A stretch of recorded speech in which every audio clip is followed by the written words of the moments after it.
Troopers and grinders, Hank the Tank is here for an impromptu tank talk. It's time for some talk with the tank. I want to have some of the troopers and grinders and members of the community ready. All right. I want him dead. I want him dead. I want his family dead. I want his dog and his cat dead. I want to set his house on fire and piss on his ashes. All right. So, Hank the Tank's here. He is here to talk with people. We'll see if that happens. I might just spend this entire stream just listening to degenerates in the chat. Unless Kobe Wiggle has something to say. We will see what happens. But in the meantime, it's time for an improvised comedy set from Hankus Tankus.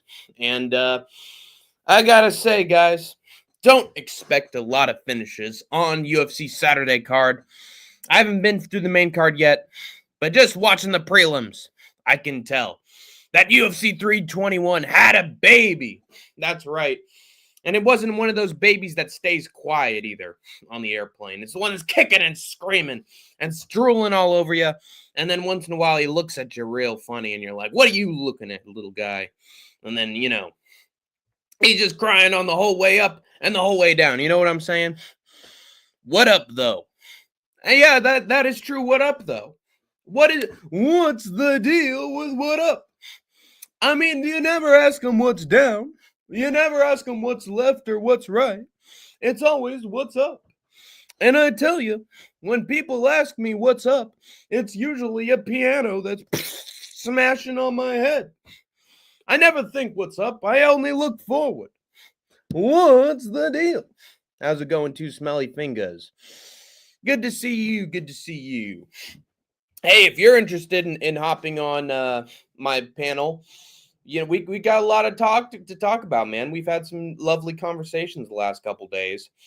And you've got some projects going on with some YouTube stuff. So if you're interested in sharing any of that here on Hank's Warzone, feel free to click a link and hop on the show with old Hankus Tankus if you want.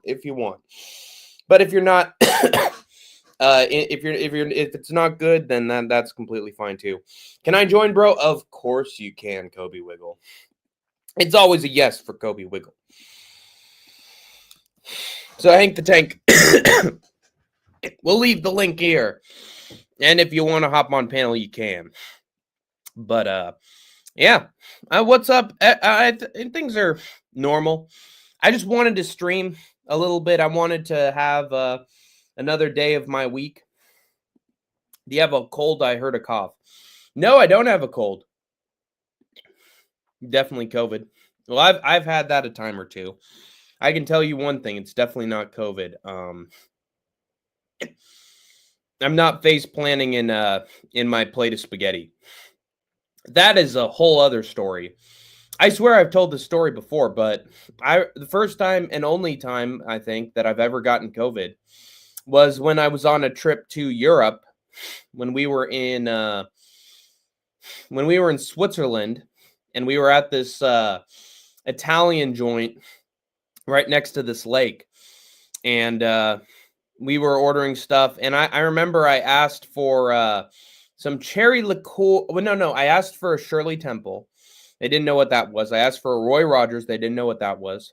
And then I told them, it's like, Coca-Cola, but you put some cherry liqueur in there. I said cherry liqueur. And what I meant to say was grenadine and maraschino cherries, which they probably would have known. But instead I said it had cherry liqueur in it. And I don't drink. So they come back with what looks like a Shirley Temple, but it's got a shit ton of alcohol in it. And so I take a swig, and the next thing you know, I'm passed out in my food, and the waiter has to scream at me, "Wake up!" And I nearly have a heart attack on top of everything else. But I had COVID during that time, so I was literally on drunk COVID times. It was drunk COVID era Hank, and I had to walk all the way home from there in the sweltering fucking sun while I'm drunk and sick with COVID. And dude, it was awful. And dude, I had like the worst night's sleep I'd ever had because I had COVID while I was in a bunk bed. So not only did I feel trapped by the narrower frame, but I had a fucking illness to boot, which made me have a bunch of fever dreams while that was happening. Damn, that was a good drink. Yeah, it was definitely strong. I think it was the combination of that and the COVID that really put me out. Also, that waiter was a fucking asshole.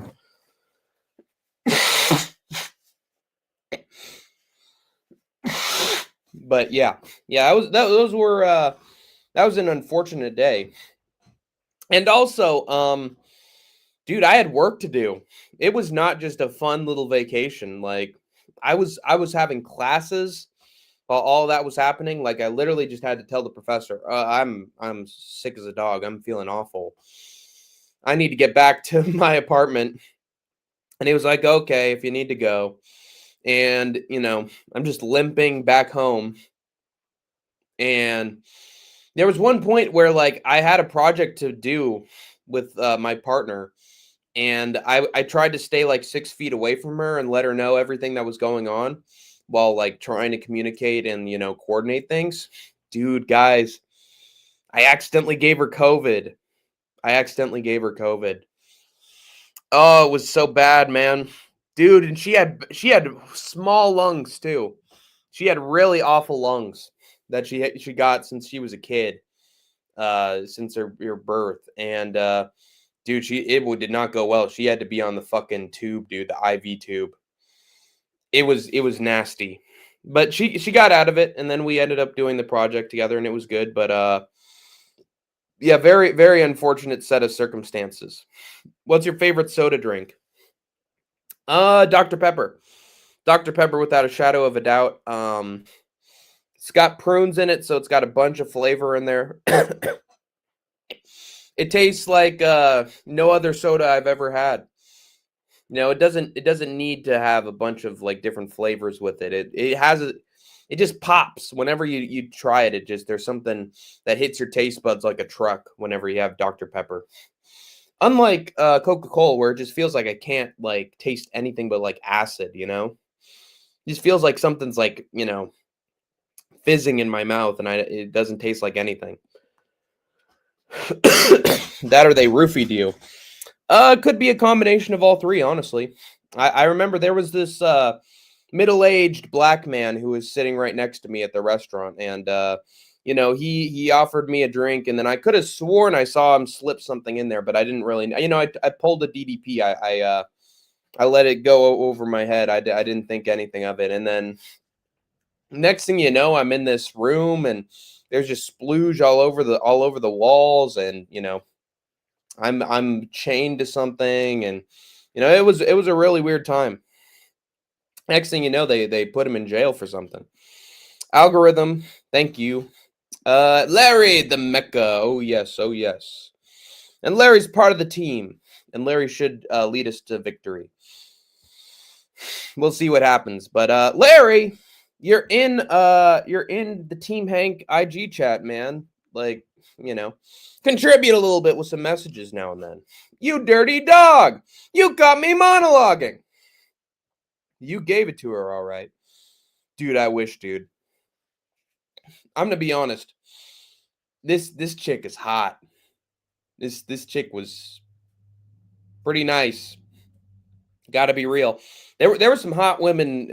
There were some hot girls with me on this trip, and I have maybe a few regrets. But one is definitely giving her COVID. That's definitely not a good start. But yeah, this lady's like a supermodel. She's smoking. So I do want to keep in contact with her. Actually, I haven't messaged her in a while. Maybe I will. You gave me a nice idea there. She had a compromised immune system. Man, Two Smelly Fingers really likes his profile pictures, doesn't he? He likes his skeleton profile pictures. I just noticed this. He's a death kind of guy. He's the He's the dim reaper, you know? Dr. Pepper is probably the best one. I agree. Even Larry's profile picture looks like, looks like a Dr. Pepper bottle. Larry, do you think Joshua Van beats Pantoja? Serious question. What's your favorite BTTF movie? Back to the Future movie. Again, I haven't watched the second and third one, so I can't really tell you what my favorite is, but like the one that I watched, Back to the Future 1, is, a classic. When I was a kid, Mr. Pibb was my shit. I've had Mr. Pibb a time or two. It tastes like Dr. Pepper, but a little more muted. It tastes like Pepsi, but a little more muted. Like there's a muted flavor to it. And I don't want to critique too much, but that's what I got when I tasted Mr. Pibb. It was like, oh, this is sweet, but like the kick isn't there. You know what I'm saying? It's Sunbird Sage. Find something funny. Hank the Tank has no idea what it is. Yeah, I'm going Josh Van versus Pantoja. I don't care if I'm delusional at this point. I don't think you're delusional. I don't think you're delusional at all. I think it's a great pick. Joshua Van has a 90% takedown defense rate. Let me pin this. There we go. The link is up to join the panel. Thoughts on Coca-Cola? I gave my opinion of Coca-Cola, Kobe. Although, let me think. Think. Thought Pooh Bear. And also Joshua Van has faster hands, and he's a better striker, for sure. Thoughts on Coca-Cola? It almost feels like the closest thing that soda comes to a beer. Yeah, it's not about the taste. It doesn't taste good. I'm being honest here. Like, I know it's like, it's like Disneyland, it's all right. It's fun, but it's just the biggest thing in town. So that's why people go. It's like Coca-Cola. I don't know. It tastes like somebody put lemon and lime, in a soda. It's a little sour, but hey, it does its job well. But it doesn't feel like, I don't know. It just doesn't feel like a soda like a Dr. Pepper or a Mr. Pibb or what to even think, like a cream soda. Like it doesn't taste sweet. There's no sweetness to it. I feel you, dog. Yo, hey, I feel you, CJ. He is a nightmare matchup, in my opinion. Yeah, I think so too. I think he's the reincarnation of Steve Erceg if he was from Myanmar. Hi, Hank, bro. Yo, Hank, Hank, bro. I'm here, Hank, bro. How's it going, Lloyd? I always liked you, Lloyd. The greatest bartender from Sacramento to Washington, D.C. From north to south, east to west. Always the best of them, Lloyd. Ever had a Jones sugarcane soda? Hey, if it was made by John Jones, I don't want anything to do with it. Might have some of his residue in it, if you know what I'm saying. Jones sugarcane soda. Ooh, me likey. Dude, berry lemonade? Sugar cream soda? Ooh. Mango, green apple. Ooh, I want some of that sugar cane, like sugar cream soda right there.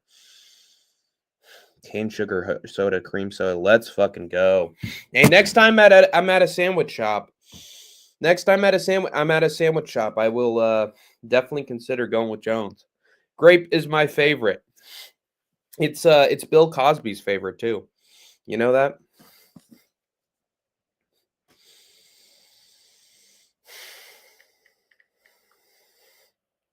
Ooh, it's nice and dark purple.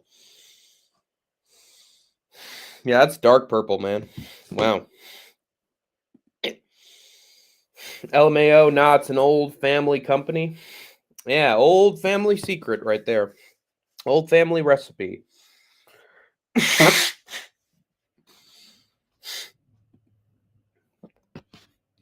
They have a factory there in India. Yo, how's it going? MMA. Ooh. How's the sandwich making process going? Are the sandwiches complete?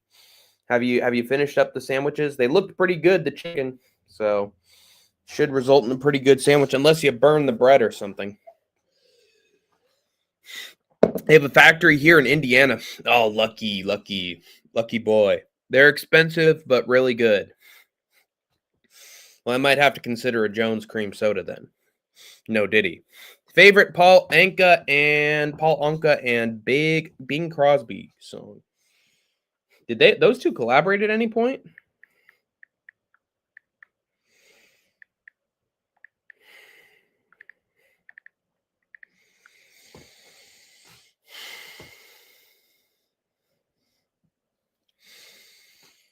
Paul Anka and Bing Crosby collaborated on a performance of the song She's a Lady in 1977.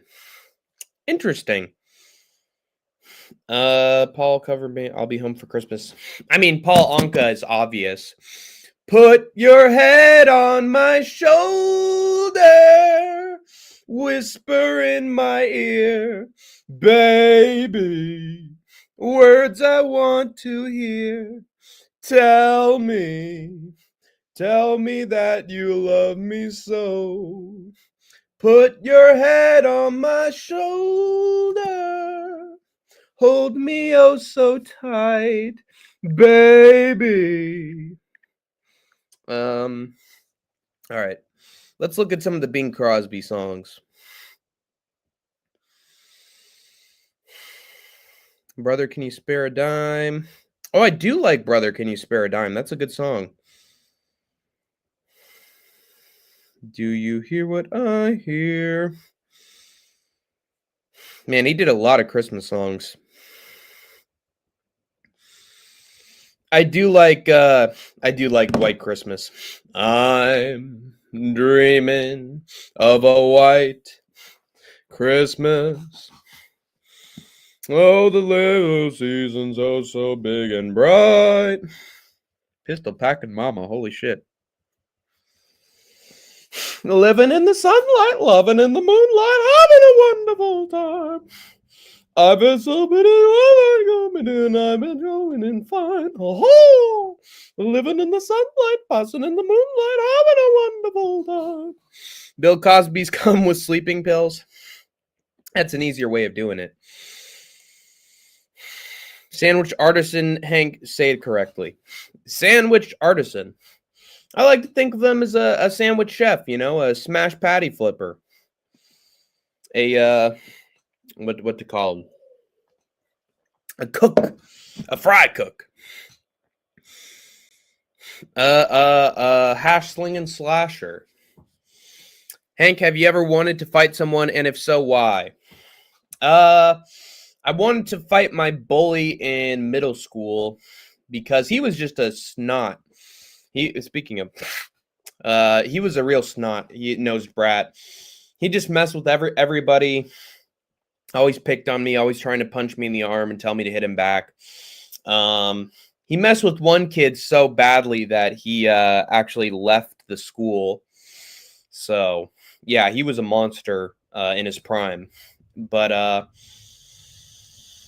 also heard word that he had blackmailed a girl.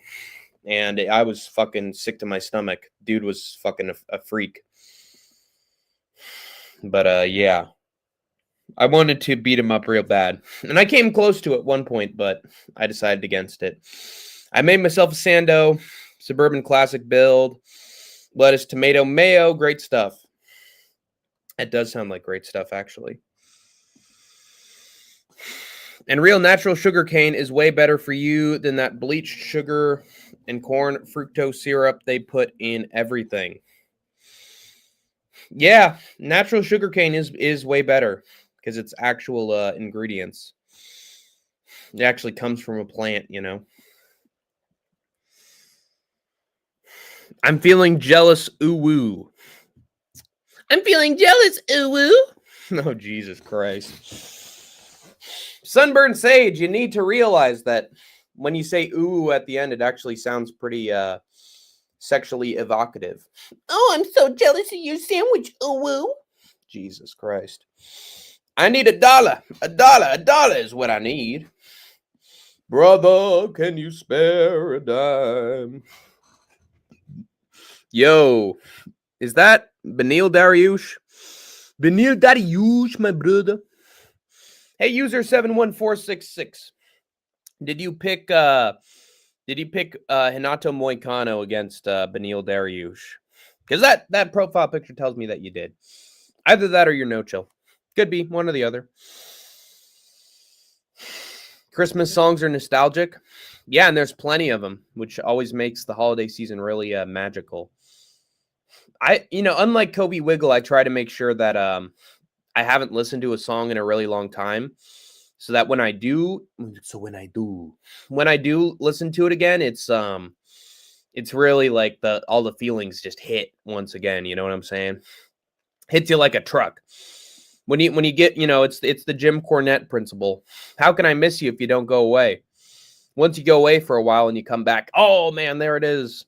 Man, that Bing Crosby, that was funny. Oh man, getting out the Stevie Wonder DVD set again. Oh, the Charlie Brown DVD. You know what I'm saying?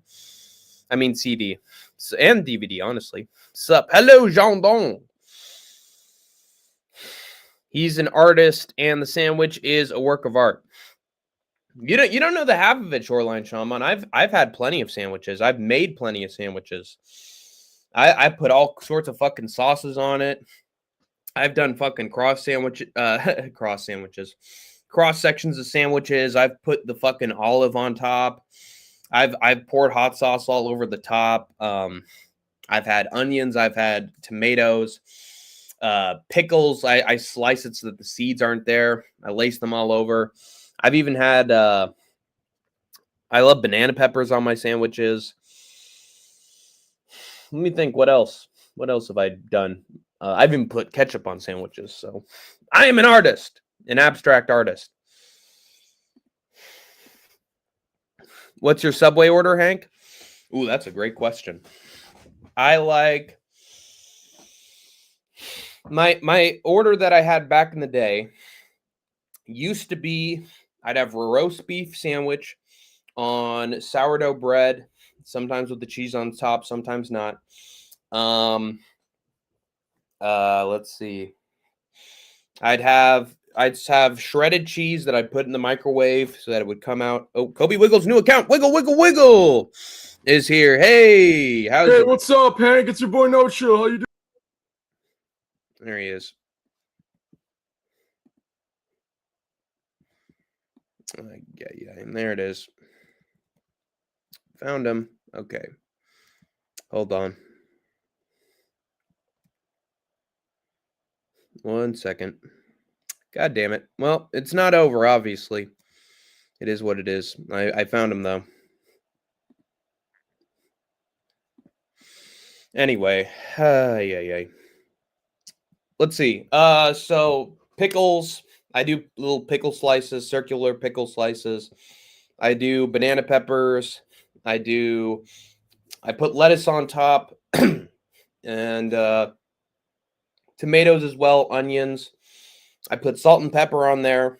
I don't know if I do I put a vinaigrette on there sometimes. I don't think I do.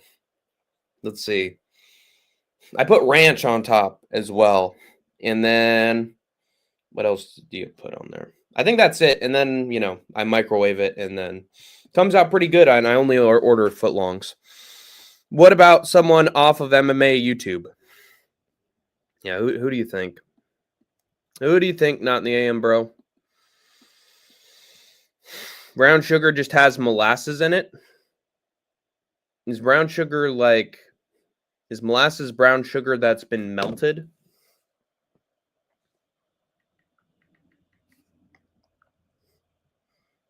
One second.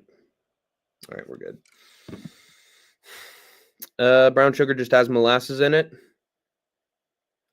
Does it?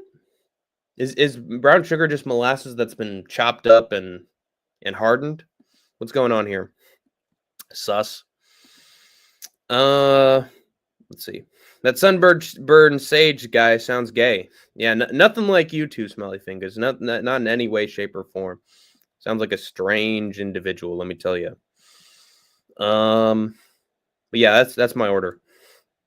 Daniel Marcos is fighting Miles Johns now. He is. Daniel Marcos probably beats Miles Johns, in my opinion. He beat Adrian Yanez.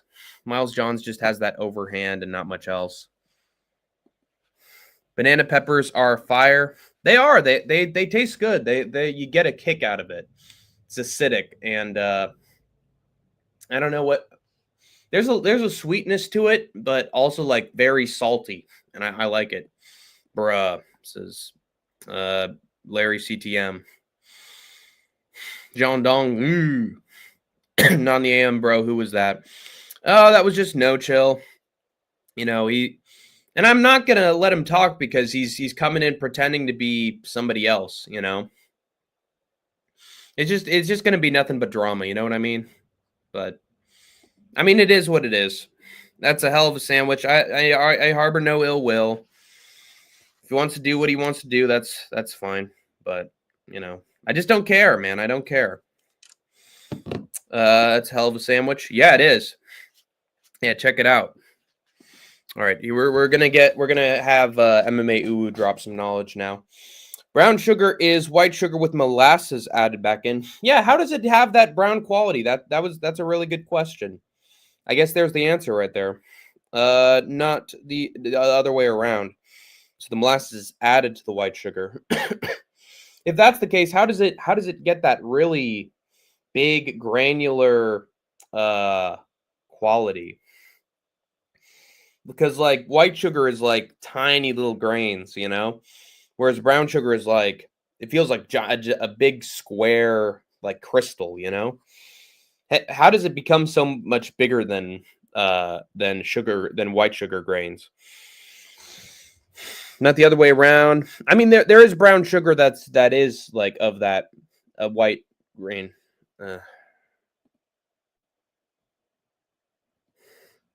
Yeah, he's just trolling at this point. White sugar with molasses added back in, not the other way around. Molasses is a thick, sticky syrup that is a byproduct of the sugar making process. A byproduct of the sugar making process. So molasses actually comes from making sugar. Interesting. When did they come up with that idea?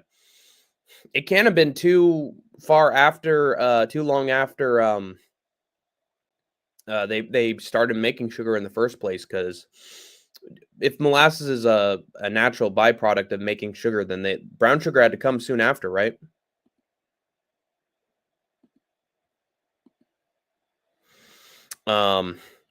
Molasses is a thick, sticky syrup. Yeah. So did molasses come out around the same time that sugar came out? It's an interesting question. But yeah, I've seen brown sugar that's very, very crystallized, but also brown sugar that is like white sugar, but it's brown. I'll hop on in a few if you don't mind. Hank got to vent about my goat, Tom Aspinall. Are you sure he's your goat? You've been fading him for the last like 3 or 4 days. It's brown because it identifies as a person of color. Ah, yes. The early African Americans came up with it while in their spare time. It's sugar stacked onto sugar, which sounds really unhealthy, honestly. It has soul, unlike you honkies. Yeah. And then the white folks stole it. Just like they steal everything a brother comes up with. And Dracula, I made that brown sugar, honey. Next thing you know, they steal my brown sugar from me. And now who's going to take care of the kids? Hank, hello, Anakin Sky. Or no, it's Big Boars, but the @ sign is Anakin Sky for some reason. What will they think of next?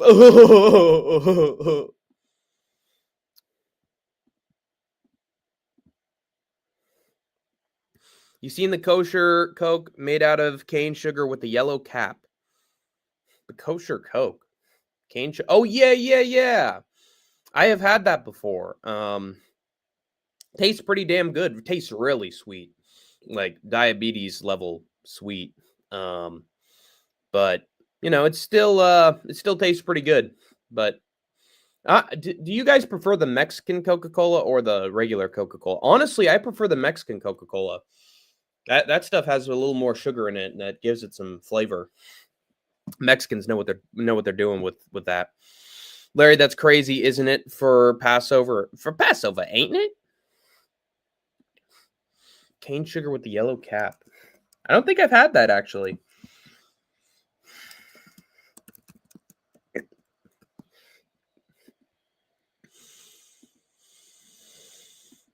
No no no no no no no no no no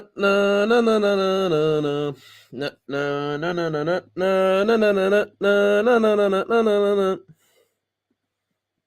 Check this out.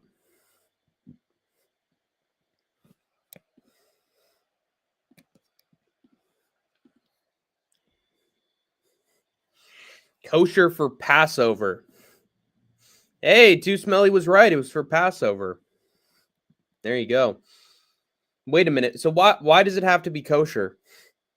Why does it have to be made out of cane sugar? Why can't they use regular Coke? Also, why would you want Coca-Cola at Passover? Larry, that's crazy, isn't it? For Passover, ain't it? Yeah. Why is it for Passover though? Brown sugar is advertised as the healthier alternative to sugar. Yeah, but like you said, it's molasses on top of the sugar, so that's got to be way unhealthier, right? The whites appropriated it. Yeah, they sure did. You had to have. You blue-eyed devils. Blue-eyed white devils. The Ubermensch. Oh, no. Tom's the heavyweight goat. Not yet, he ain't. He doesn't even have a real defense. Aunt Jemima would be proud. Yeah. She invented the kosher Coke. Yeah, for Passover. Yeah. Mexican Coke any day. I agree. Yeah, way more flavor. As a Jew, I know these things. Wow, Too Smelly's a Jew. Who would have known? I'm trying to come up with some way of putting Too Smelly Fingers inside of a Jewish pun. Too Smelly Dreidels. Too Smelly braids. Too Smelly yarmulkes. Too Smelly foistings. Because they know corn syrup is poisonous.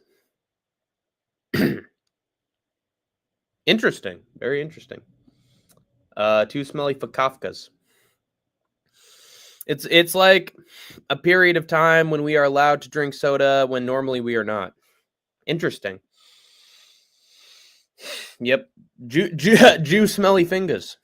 Tom couldn't even get past gone yet. Yeah, exactly. High fructose corn syrup is prohibited during Passover due to its corn-based ingredients. You can't have corn during Passover? Oh, you can't eat anything during Passover, right? They definitely know about the glyphosate. You don't understand my people, Hank. Your people. I literally have the fucking blood of the Jews, dude. I have it in my fucking system. Too Smelly Fingers is the fucking nationalist Christian trying to wipe out the ancient Jews from the country and humanity, man. So don't tell me about your people. Too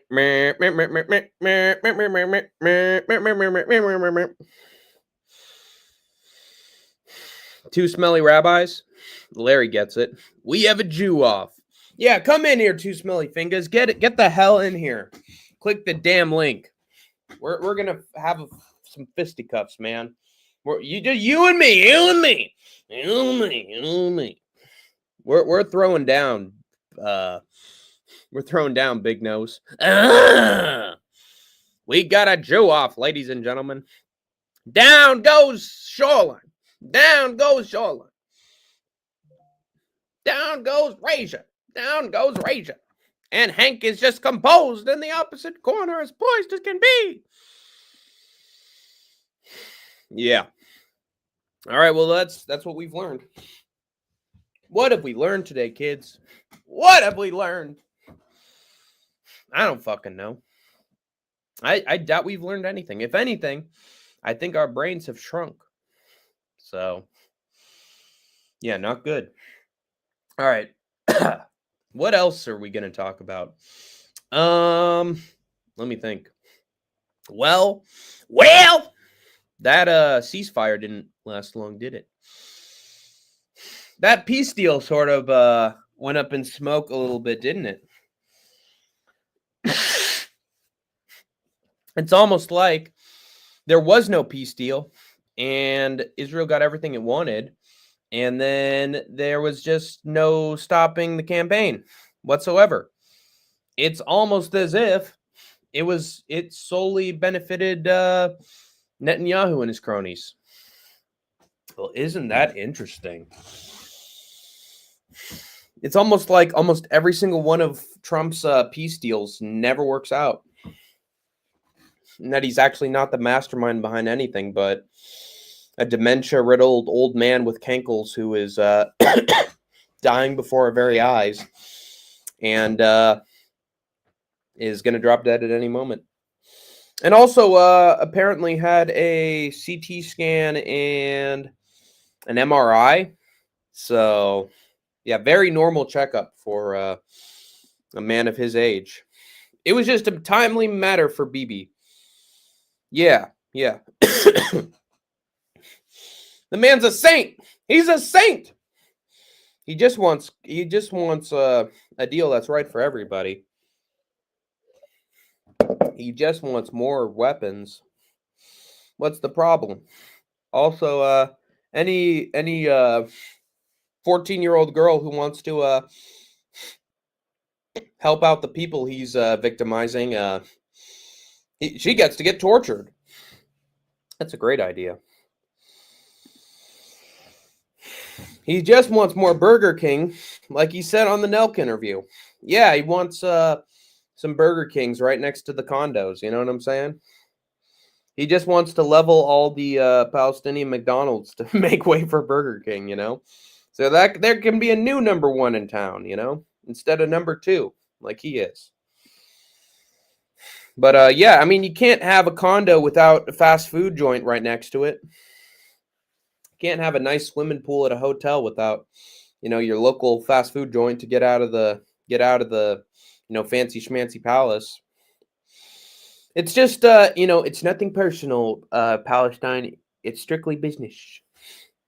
It's strictly business.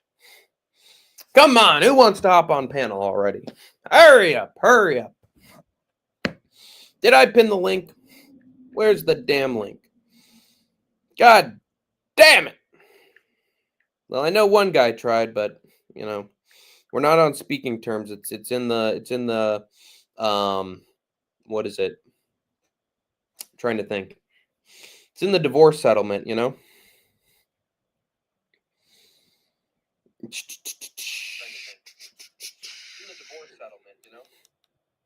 It's in the divorce papers. Wait a minute, it's not pinned. It's not pinned. Why isn't it pinned? Okay, let me I'll put it up. Put him up.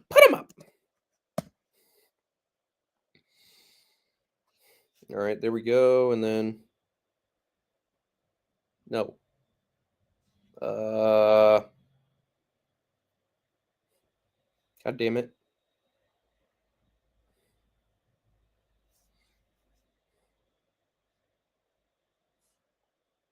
Yeah, it should be working. Why isn't it working?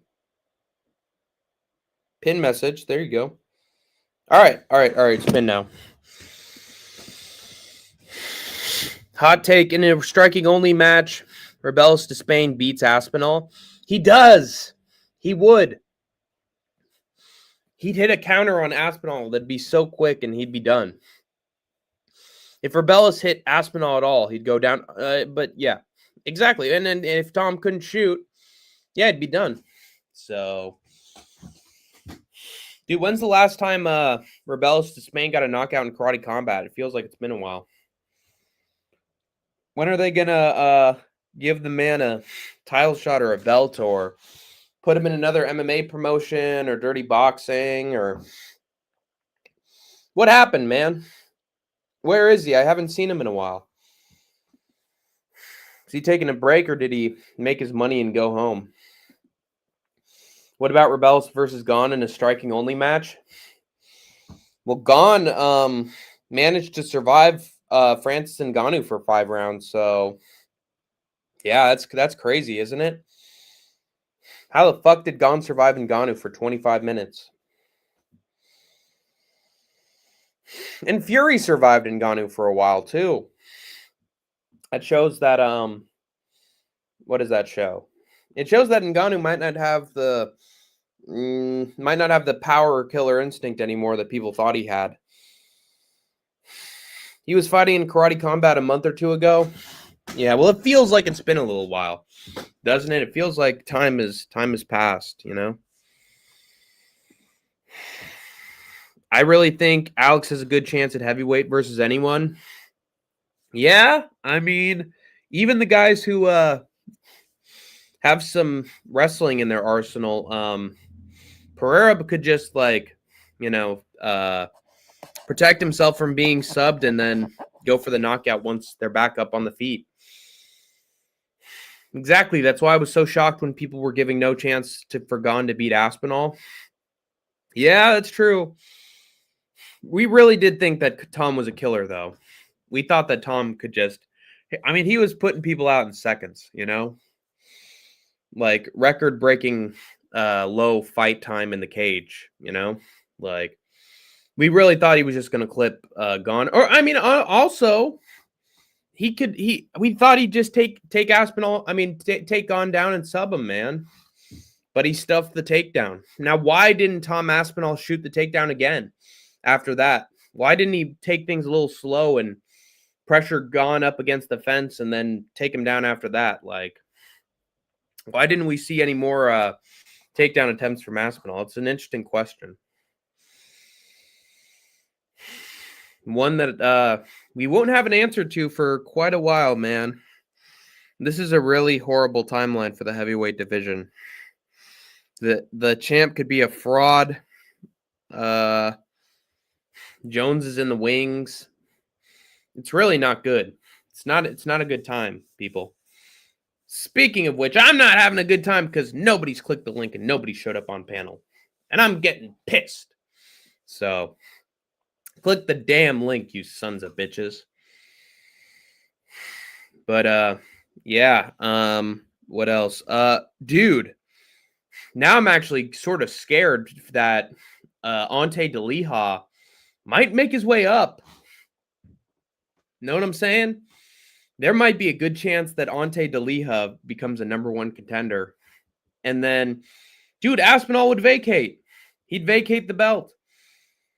He wouldn't pull in Aljamain Sterling. He wouldn't make DeLiha wait forever. He'd be stripped of that belt and gone, man.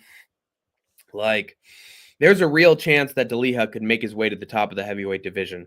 Does anybody else have a really scary feeling that might happen? Because the dude has power.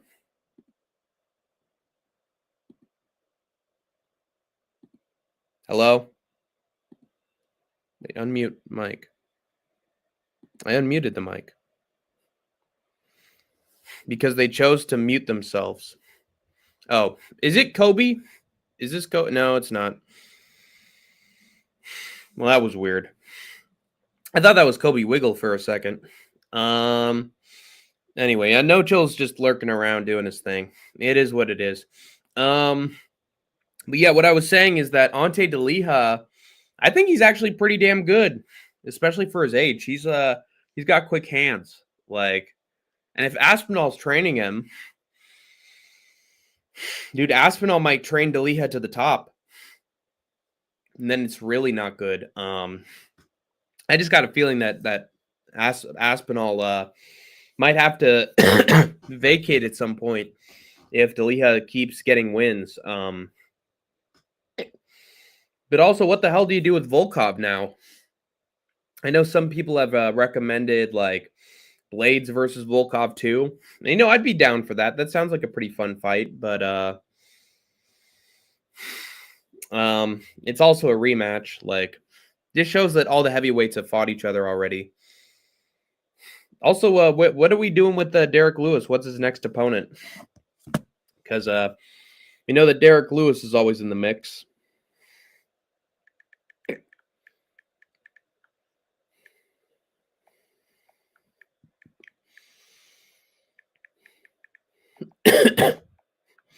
I do think that wrestlers would get killed by Aspinall, though.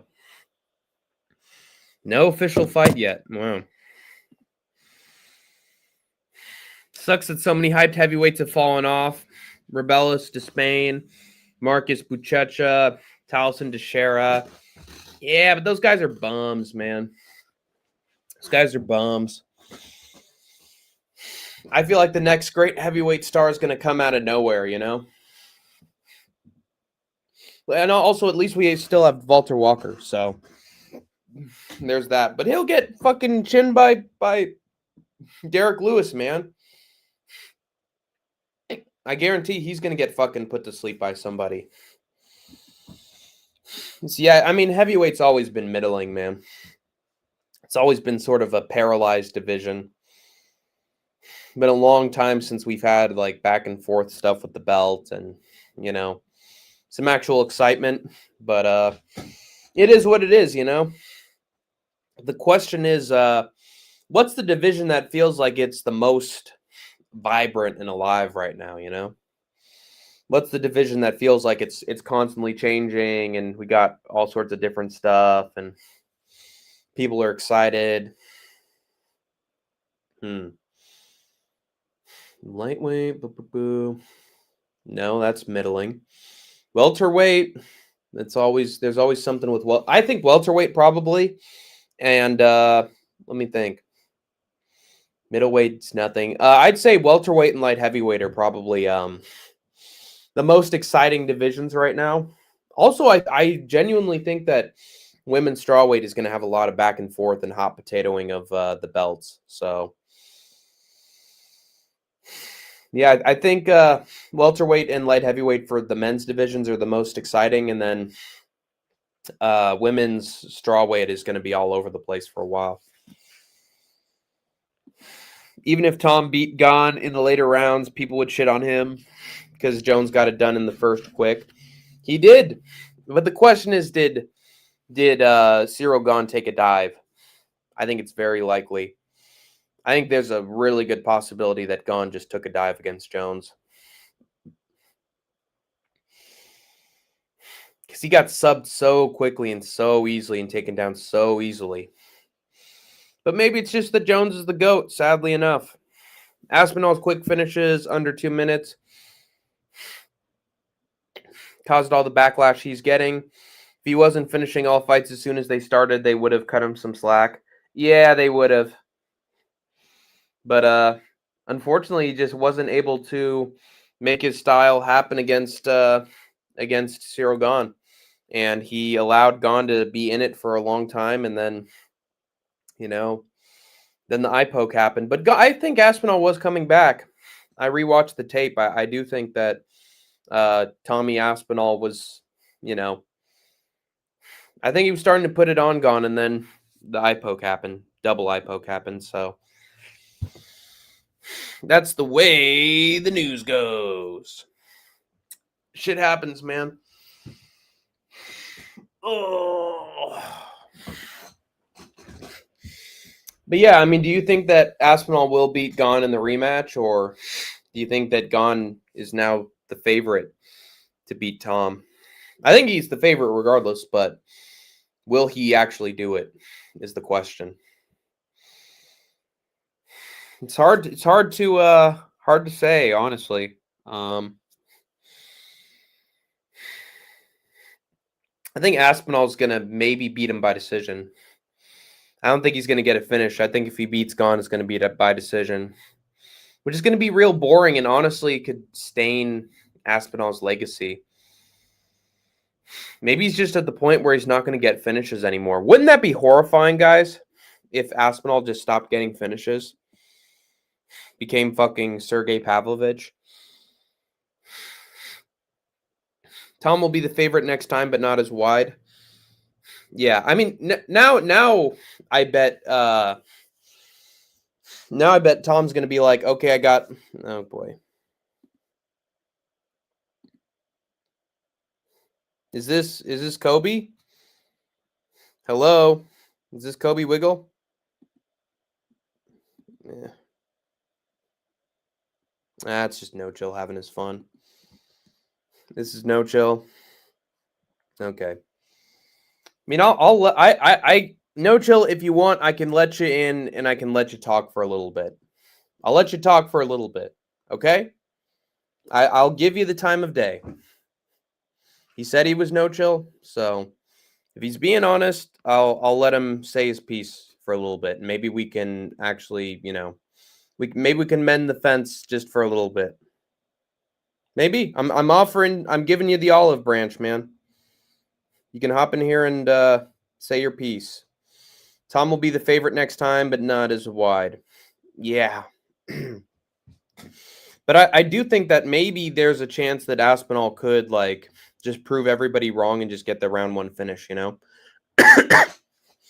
just knock out Cyril Gahn in seconds. And then we know Tom Aspinall's back. I could really see I could see a world where that happens. But yeah, no chill. I'm giving you the opportunity to just have a one-on-one if you want. But yeah, a Tom by round 1 finish I definitely could see happening. But yeah, I honestly don't even want to talk about the heavyweight division anymore. It's just a shit show now, basically, at this point. Sad. It's sad, but that's where we are. Early finish, I would see Tom getting a sub more than a KO. Yeah, that's why I picked Tom by sub in round 1. But then he didn't get the takedown, so now I'm sort of worried, you know what I'm saying? Now I'm sort of worried he can't get a sub at this point.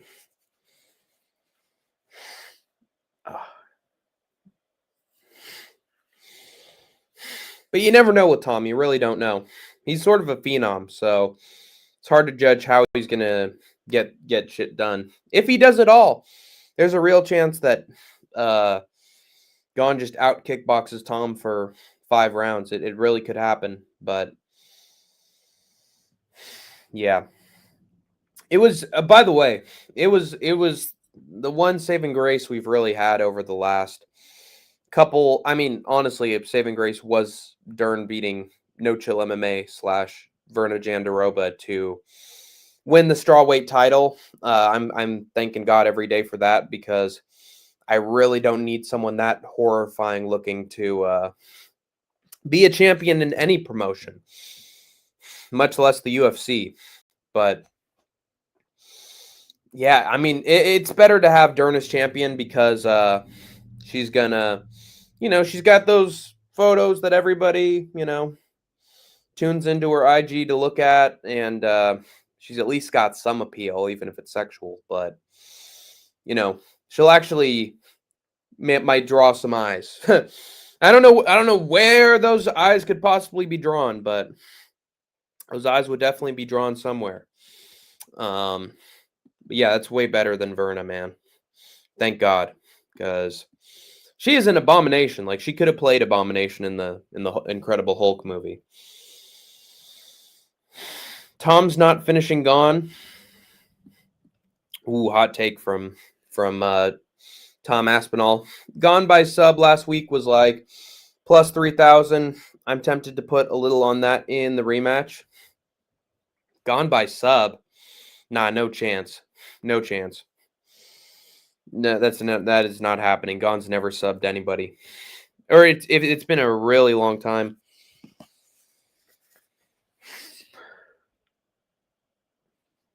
Oh, hold on. Tom's dad said he would go to boxing after the contract's over. They won't do him any favors with the UFC. No, he won't. They won't. They'll make it really tough on him on his way out. But maybe he finds a way to survive.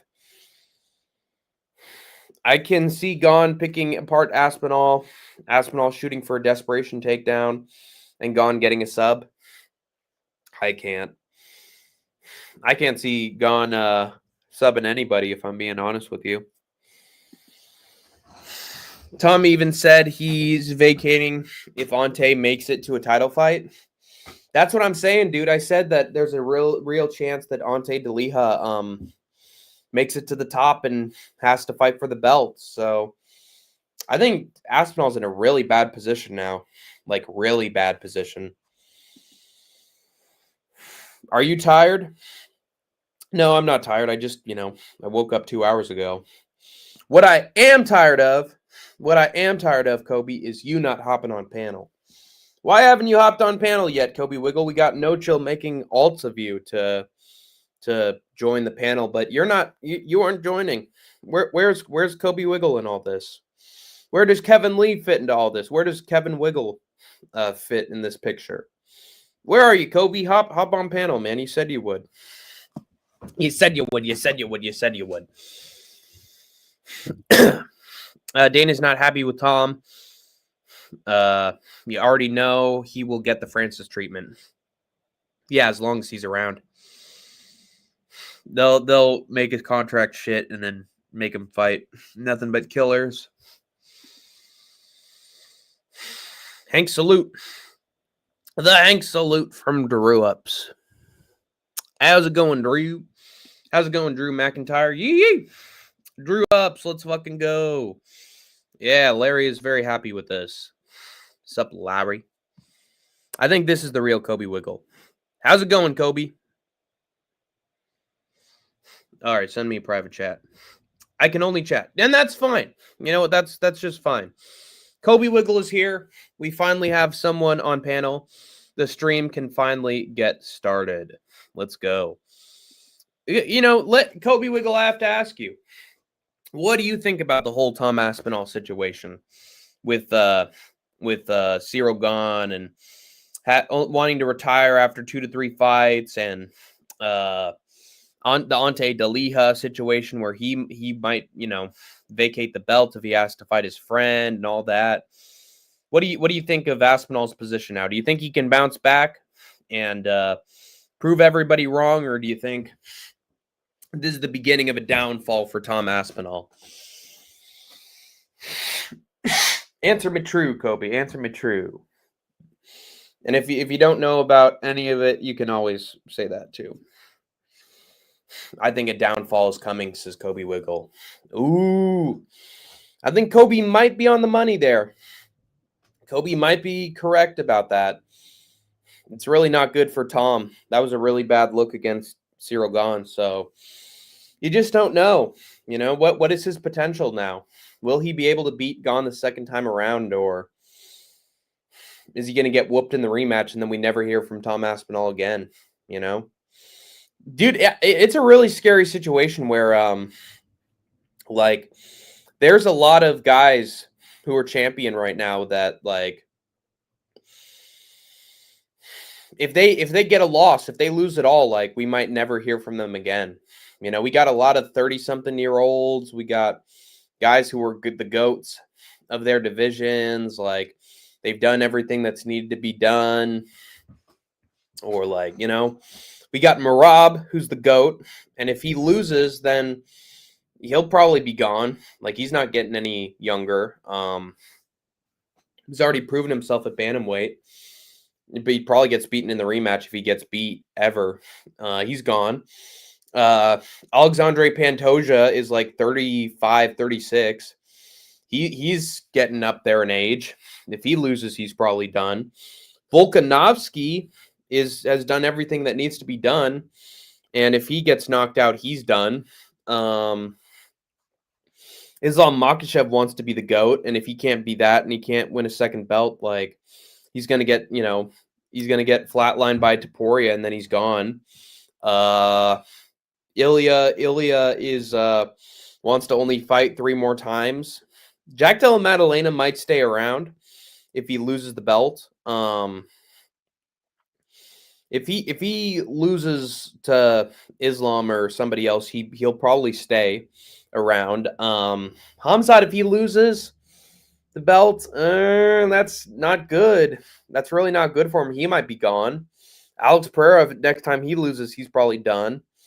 And then Aspinall's on a tight schedule. Zhang Wei Li's gonna probably fight Valentina and be done. Valentina's getting up there in age. And Kayla Harrison isn't that young. Man, we got a bunch of glass houses, man. We got a lot of champions throwing stones from glass houses on fucking sand dials, you know. My Halloween pre-show is happening on YouTube Premiere at 10 a.m. America time tomorrow. Oh, nice, Kobe. And then Halloween special tomorrow on October 31st at the same time like the pre-show. Kobe, do you agree with me that a lot of these champions in the UFC right now are on very short timetables? That they're you know, that they're probably going to retire. Most of them are going to retire soon if they lose. Sup, Larry? Yeah, it ain't looking good for Tom. No, it ain't. Thoughts on the Panther? What Panther are we talking about? The Black Panther or the Panther Lisboa? What Panther are we talking about? JDM is 29, so yeah, he's staying.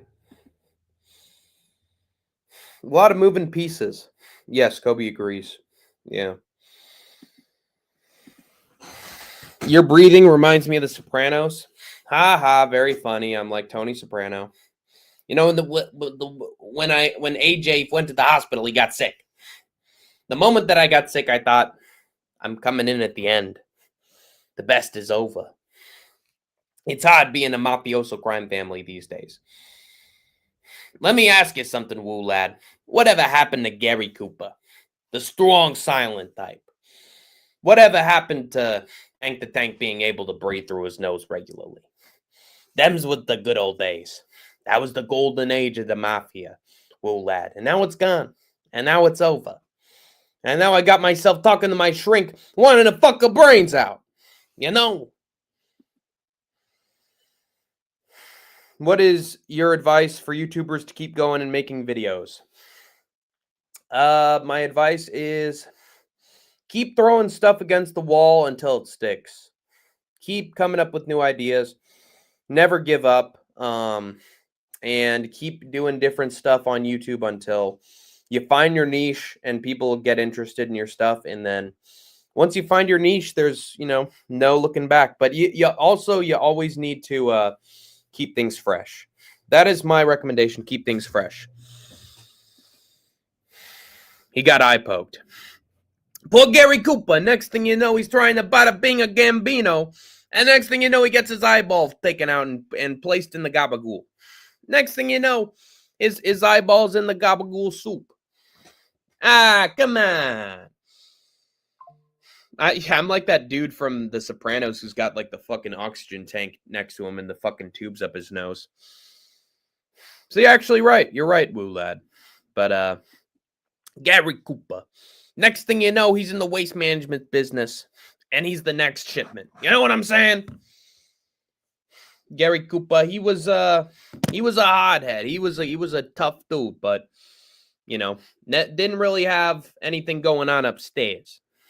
He didn't have the makings of a varsity athlete, Woo Lad. He always wanted to be a varsity athlete, and you know what? Gary Cooper was interested in politics from a very young age, but then it didn't work out for him. Anyway, I'm gonna go get some water real quick. I'll be right back. Entertain the masses, Kobe Wiggle. Hot potato, hot potato, hot potato, hot potato, hot potato, hot potato.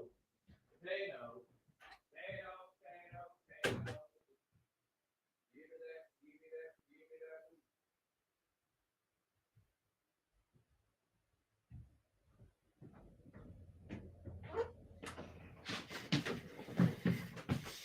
Give me that, give me that, give me that food.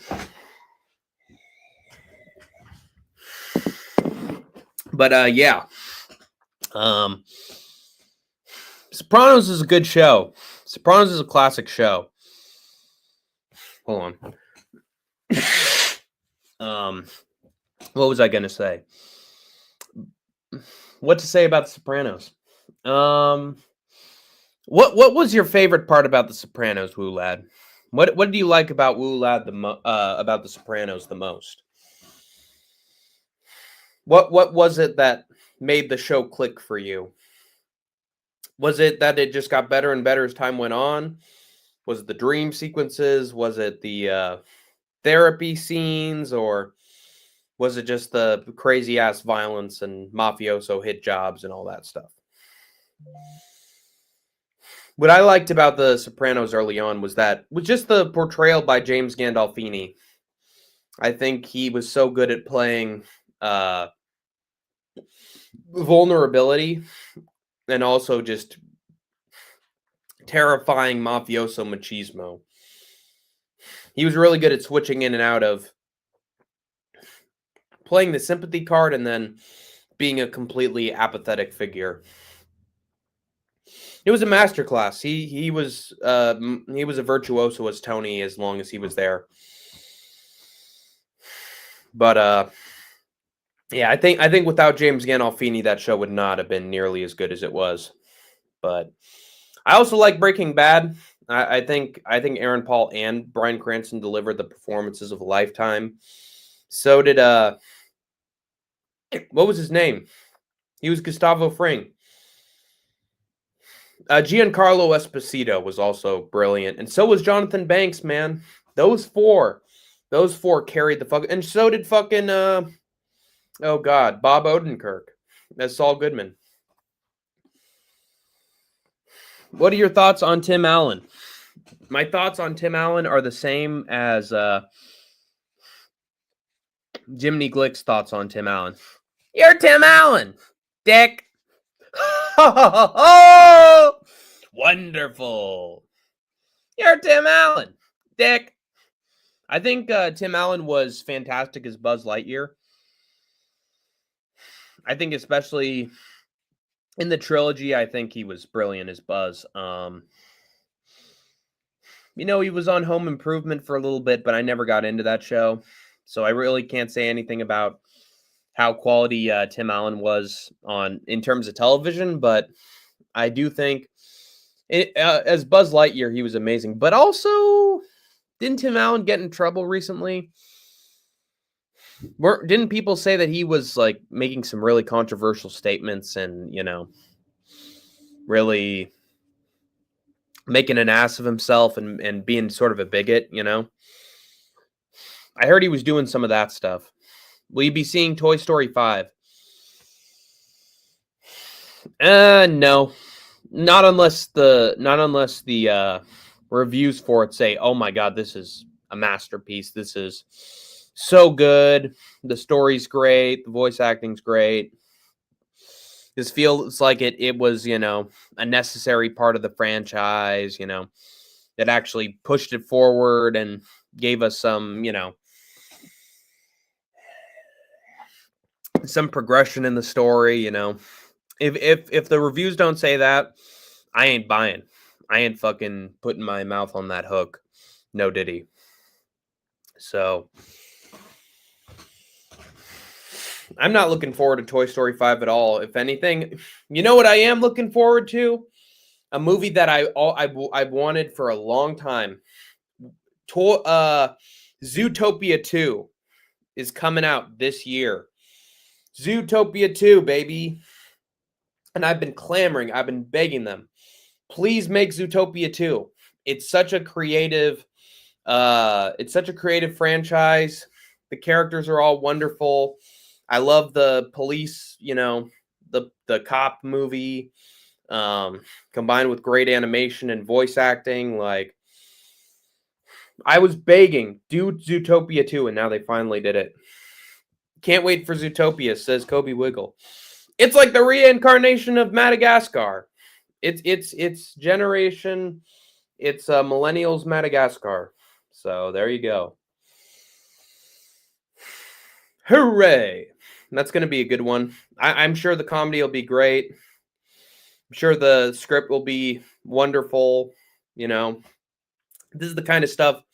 These are the kinds of sequels that I want to see from Disney. You know, but it feels like we haven't gotten a quality movie from Disney or Pixar in such a long time.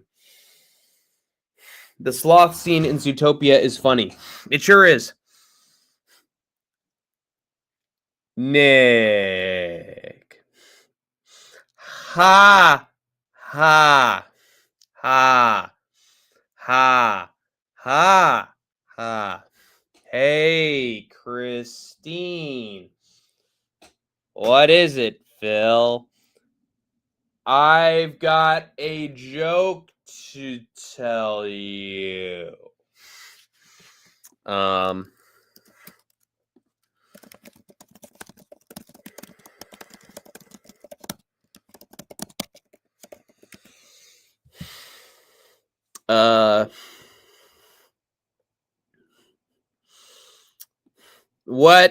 Why is there a three-humped camel?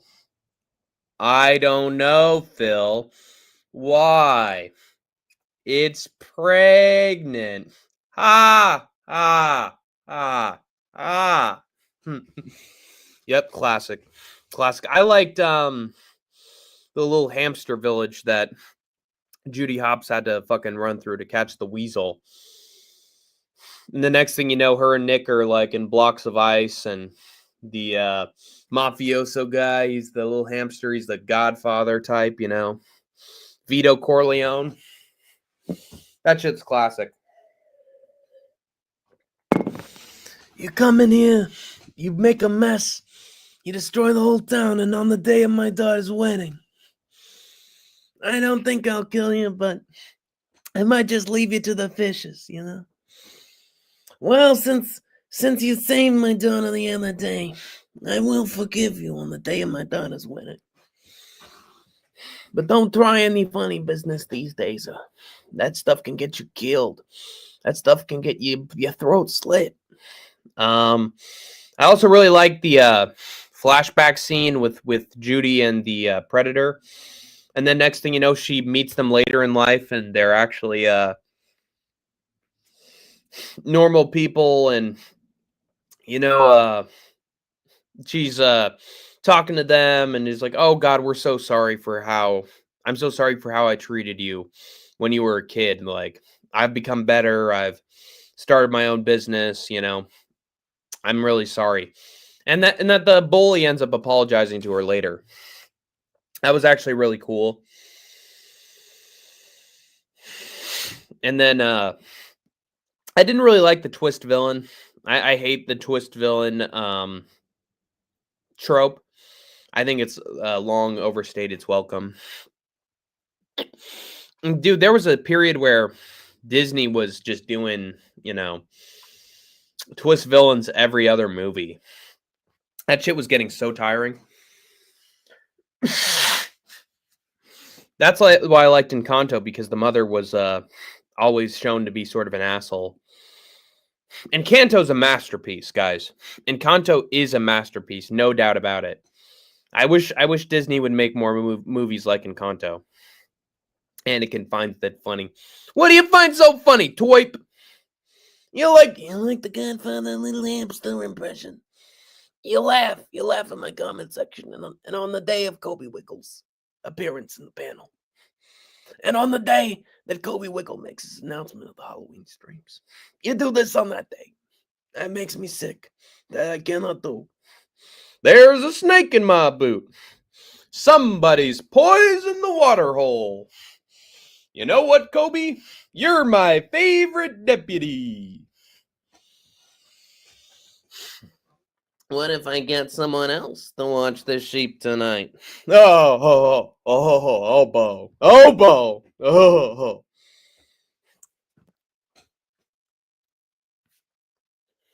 You know that gif of Woody when he's just like,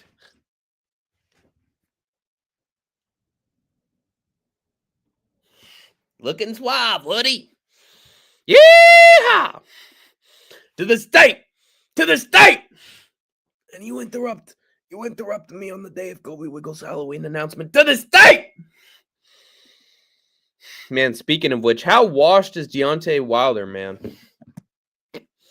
That dude is washed. Washed as a fucking rag on an ironing board. Embarrassing stuff, man. They're trying to feed him cans best they can. Cans best they can. How many times is Deontay Wilder going to lose, dude? Oh, he knocked out some dude in, what's it called? Terrell A. Herndon. What the? Wilder versus Herndon. BLK Prime. Black Prime? What the fuck was that? I guess it was in June of this year. I didn't see it. Hey, at least we got a knockout from Wilder. Wilder versus Ngannou would be dope. Yeah, it would. Where the fuck is Ngannou, man? Is that dude just done with fighting and combat sports for good? What is going on here? It looks like he's just given up on everything after that motorcycle accident. Whoopsie. Yeah, Joshua put him out cold. Wilder's really the only opponent you can give Ngannou, unless you make him fight a scrub in the PFL. I mean, who else? It's a good It's a good question. It's a good question. Yeah, you'd have to have him fight somebody in PFL. No chance he goes back to the UFC.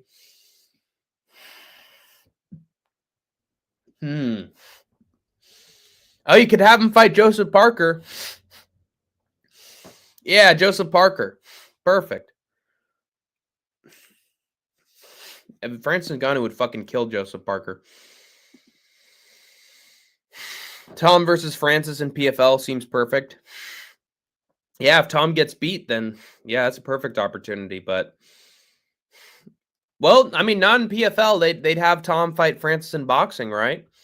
Because Tom wants to leave MMA and do boxing. That'd be a perfect opponent, man. Have his first boxing match be against Ngannou. Francis versus Joseph Parker. Yeah, that's what I was saying. Give him a fucking warm body for him to run over. You know what I'm saying? Yeah, what else? What else to talk about with PFL, honestly, man? Feels like PFL's just sort of done. Nobody really cares about them or what they got going on. Fucking, what's her name? Dakota Desheva's got a hand injury. She broke her hand. She's going to be out for a long time. You just get tournament shit every other week. PFL Africa, nobody cares. PFL Europe, nobody cares. Doombay's nowhere to be found. What the fuck is going on with PFL, man? It's like they're done. I know Rizin's having their landmark show in this Saturday as well, but does anybody know besides me that Rizin was even having a show this weekend? Seriously, it feels like UFC's the only guy in town at this point. Besides boxing. Not gonna lie, Octagon is better than PFL. Oh, there is no hot take there. Octagon is clearly better than PFL. Way more finishes, way more action, way bigger stadiums, by the way. I don't know if PFL could ever book stadiums to the size that Octagon is booking them. Like, is Octagon actually doing better business than PFL? I think that's true. I think Octagon's probably making more profits than PFL. Probably so is KSW, man. Both those organizations are probably making bank. Any other ones? I mean, Rizin's still in business. One's a sinking ship. Glory's fucking dead. Any other ones? I mean, UAE Warriors and Brave and ACA and all those, but those are funded by fucking terrorists and, politicians. So, yeah, Octagon and KSW might be the only ones keeping themselves afloat. KSW has some bangers too. Aries FC is kind of good. Yeah, it's kind of good. But is it just me, or have I never seen a main event from Aries deliver or have a finish or any of that? With Aries, it's always a fucking boring decision. Good prospects, yeah, but just not good fights. Brave CF too, yeah, but again, those don't make money on their own. Will MMA Uwu join? That's a great question from Kobe Wiggle. Will MMA Uwu join? When will he join? Honestly, I've only got 10 minutes left of this thing before I want to sort of dip out. So I don't think I want to ask him to come on panel at this point. I'd rather have just 10 more minutes doing what I'm doing, and then wrapping it up. But if MMA Uwu does decide to join, that'd be cool. But yeah, PFL's in the dump. In the dump. The prize money is now shrunk to fucking $100,000, and I don't know, man, what to say. Like, Eastern Europe's the only ones getting it done. I mean, I love Cage Warriors and LFA, but those are, under contract with the UFC. So, again, owned by the big fish. Yeah, it's a shallow pool. One thing I wanted to say. Apparently, that boxing legislation that UFC is trying to pass is not as bad as we think it is. It's just providing an alternative. It's not getting rid of the Ali Act, but it's just creating another variant of boxing where athletes can, UFC fighters can make more money. It's just an avenue for a new type of combat sports, but it's not replacing boxing and its, preset conditions and contracts, and it's not replacing the model of boxer pay or contracts or negotiations. It's just providing sort of a different avenue for people who aren't exactly boxers or new boxers, exciting boxers, to join and have more of a, best fighting the best sort of model, which I think is a good thing. I was really worried that they were just going to repeal the Ali Act and, put it in the dumpster fire of history, but I'd say we're pretty damn lucky that it didn't get repealed, and that we're just, having legislation that allows a different form of boxing to get made. And California passed it, so it can't be that bad. So yeah, fuck you still, Ari Emanuel, for even promoting the potential repeal of the Ali Act. You too, Dana. Eat dicks, both of you. Both of you are fucking. Both of you are staying on the sport of boxing. What's her least favorite Beatles song? Says Kobe Wiggle. And there aren't a lot of bad Beatles songs as far as I'm concerned. Let me think. I think there's one called Honey Pie that I'm not a fan of. Oh Darling is lame. I don't like Oh Darling. Oh darling, please believe me that I don't wanna do you no harm.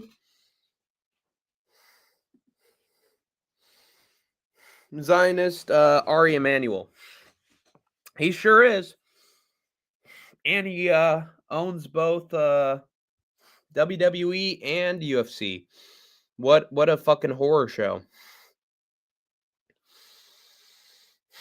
Do some digging on his family, and you will not be surprised. Dude, Vinny the Guinea sent me all the information I need to know already. I think so did Ray. I mean, Two Smelly Fingers. But yeah, Vinny already sent me all the information on that guy and his family. It's not good. It is not good. Yeah, he is a Zionist. But what the hell is UFC boxing, Zuffa boxing gonna look like? Are they gonna be wearing smaller gloves? Is it gonna be, weekly Zuffa boxing shows? I'm not looking forward to that. I'll tell you that much.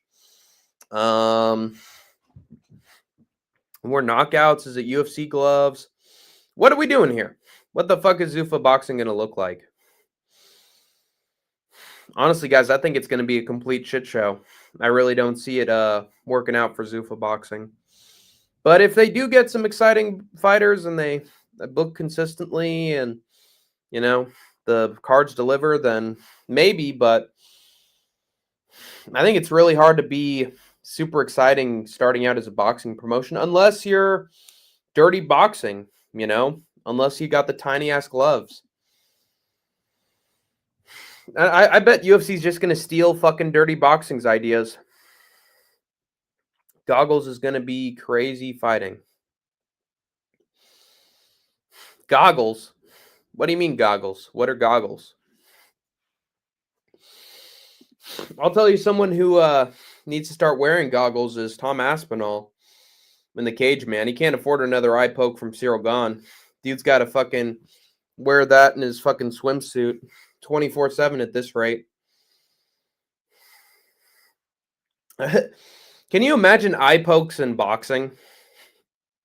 Like boxing matches getting turned to no contests? Man, what a horror show that would be, man. It's fucking regular gloves just all over the face. God, it's just gonna be goofy. I really guarantee it's gonna be goofy. It's gonna be boxers fucking going through the ropes, spilling out onto the floor. Yeah, I don't know, man. I'm not looking forward to it, but we'll see. We'll see what happens. I hope it's good. I hope it's good for the fighters' sakes. But in reality, I really think Zuffa boxing is going to last as long as Vince McMahon's XFL did. Just a couple years. It will be crazy. This is Kobe Wiggle. I have no idea what he's talking about. Or it'll turn out like influencer boxing, and they'll just get some fucking blood and oil money and stay in business for way longer than they need to, and it's going to be a bunch of fixed fights. And yeah, I got no idea how that's going to turn out, man. Dana White was glazing that Canelo versus Crawford card, but honestly, Dana White, it was validated because Crawford beat the shit out of Canelo, and that was a momentous fight. That was actually a major fight. So rare Netflix boxing card W. They needed one of those because I'll tell you what, man. Netflix boxing did not have a good card up until that point. Like, it was all just shit. The buffering was going on. The main events weren't delivering. Like, they needed a Canelo Crawford to spice things up. And luckily enough for them, they got it. I really don't know if UFC is gonna, if they're gonna, are they gonna book Canelo versus Crawford too? I really think they shouldn't. I think Canelo got manhandled, like almost got done as bad as fucking Errol Spence Jr. So there's really no reason to do it again, but they probably will for the money. UFC is now part of the new Ellison Media conglomerate. Ellison Media? I didn't know this. Father and son own Oracle and Paramount. Oh no! Oh no! Not fucking Paramount, man. Oh god, the product's gonna turn to shit, man. They're gonna cancel UFC if somebody gets political on the mic. Skydance, CBS have now acquired TikTok, and they acquired TikTok from China. They acquired TikTok from China. That's crazy. And looking to get Warner Brothers, CNN, and Discovery. Oh, this is really bad. Dude, this is just a whole new era of political censorship right here. Larry Ellison and David Ellison Media Conglomerate. Look it up, man. People forget, man. Wait, Larry and David. Is this a Larry David owned venture?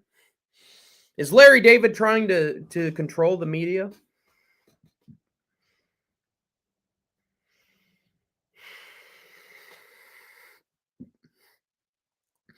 Accumulated over 4 decades of direct response marketing experience.